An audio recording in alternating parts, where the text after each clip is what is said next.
की सबसे बड़ी जांच एजेंसी सीबीआई, वो एजेंसी जिसके एक नोटिस से राजनीति में भूचाल आ जाता है, जिसके एक छापे से सत्ता के गलियारों में सन्नाटा फैल जाता है। और अब उसी सीबीआई के डायरेक्टर की नियुक्ति पर देश की राजनीति में नया विस्फोट हो गया है, क्योंकि इस बार सवाल सिर्फ एक अफसर की कुर्सी का नहीं है, सवाल देश की संस्थाओं की निष्पक्षता का है। नमस्कार, मैं हूं निशिता और आप देख रहे हैं इंडिया जंक्शन। लोकसभा में नेता प्रतिपक्ष राहुल गांधी ने प्रधानमंत्री नरेंद्र मोदी को एक डिसेंट नोट भेजा है, यानी आधिकारिक असहमति। और यह असहमति किसी छोटे मुद्दे पर नहीं, बल्कि सीबीआई डायरेक्टर चयन प्रक्रिया को लेकर है। राहुल गांधी का आरोप है कि उन्हें सिर्फ औपचारिकता निभाने के लिए बैठक में बुलाया गया, असली फैसला पहले से ही तय था। उनकी भाषा में कहें तो विपक्ष के नेता को रबर स्टैंप बनाकर रख दिया गया। अब पहले समझिए कि मामला क्या है। देश में सीबीआई डायरेक्टर की नियुक्ति कोई साधारण प्रक्रिया नहीं होती है। इसके लिए एक हाई लेवल कमेटी बनती है। इस कमेटी में प्रधानमंत्री, भारत के मुख्य न्यायाधीश या उनके प्रतिनिधि और लोकसभा में नेता प्रतिपक्ष शामिल होते हैं। यानी मकसद साफ था, ताकि जांच एजेंसी पर सिर्फ सरकार का नियंत्रण ना रहे और नियुक्ति प्रक्रिया संतुलित दिखे। लेकिन अब राहुल गांधी कह रहे हैं कि पूरी प्रक्रिया सिर्फ दिखावा बनकर रह गई है।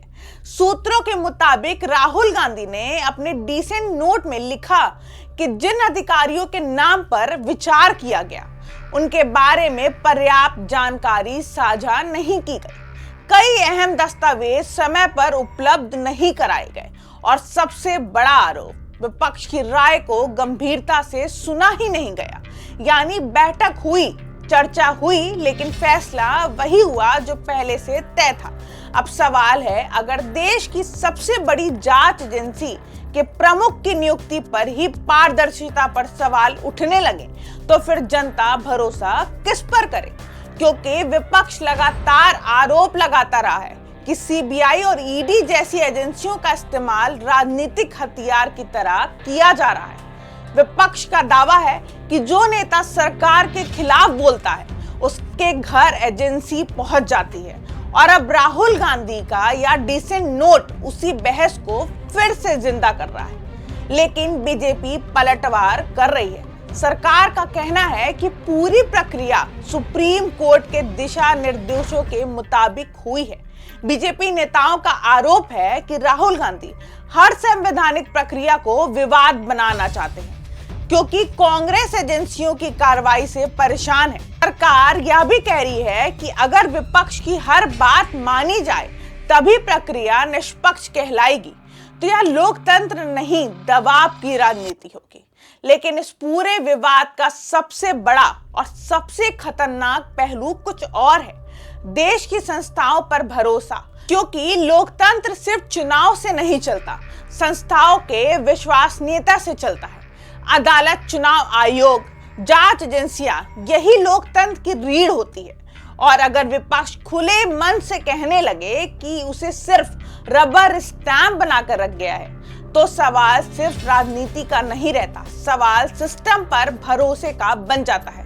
जरा सोचिए, जिस एजेंसी को भ्रष्टाचार और अपराध की जांच करनी है, अगर उसी एजेंसी की नियुक्ति प्रक्रिया पर राजनीतिक लड़ाई शुरू हो जाए, तो फिर आम आदमी क्या सोचेगा?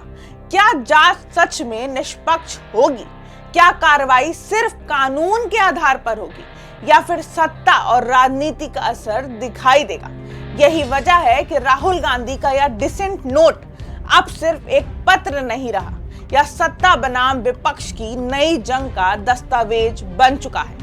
एक तरफ सरकार कह रही है कि सब कुछ नियमों के मुताबिक हुआ, दूसरी तरफ विपक्ष कह रहा है कि संस्थाओं को कमजोर किया जा रहा है।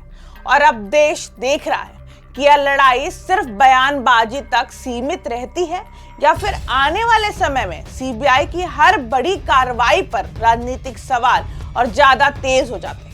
क्योंकि जब जांच एजेंसियों की निष्पक्षता पर शक पैदा होने लगे, तब सिर्फ विपक्ष नहीं, पूरा लोकतंत्र कटघरे में खड़ा हो जाता है। जंक्शन, खबरों का जंक्शन।